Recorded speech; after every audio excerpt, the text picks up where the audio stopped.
What's good, YouTube? Today's video is going to be on what to expect when you visit Madrid. First thing on the list, we've got to expect a lot of tourists. Now, Madrid's one of the most popular and one of the most visited cities in Europe. It's the capital of Spain, so it goes without saying, expect an awful lot of people to be mulling about.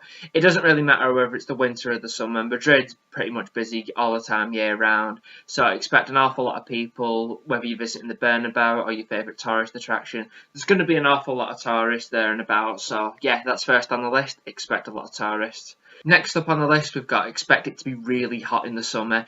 Now, Madrid does get hotter than Barcelona. Barcelona hits about 30, early 30s. Madrid gets a lot hotter than that. With it being a city, with it being very enclosed with the buildings, it can get past 40 degrees C. So make sure you pack your sun cream, make sure you're fully covered from the sun, because it can get really hot and you can get burnt quite easy. If you've got short hair like myself, make sure you've got cream on your head, or wear a hat if needs be. Just make sure you're out in the sun, especially around midday, because it can cook up and it can get really hot. Next up, expect a lot of the people to actually speak English. It would be nice and more respectful for you to maybe learn a bit of Spanish before you go, like simples, hellos and thank yous.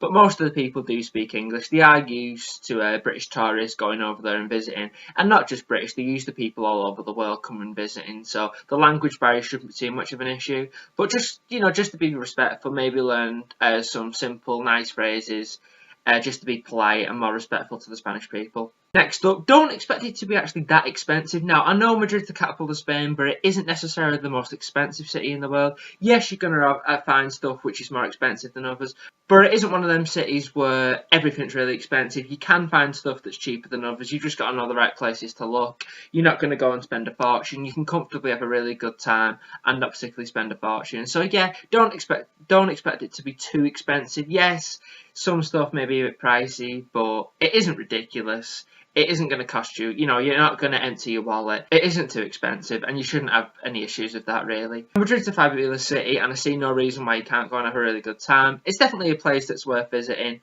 and it's a place that I'm sure you'll have a really good time if you do choose to visit there. If you've got any comments or questions, hit me down in the comment section below, and I'm more than happy to reply to any questions you may have for me.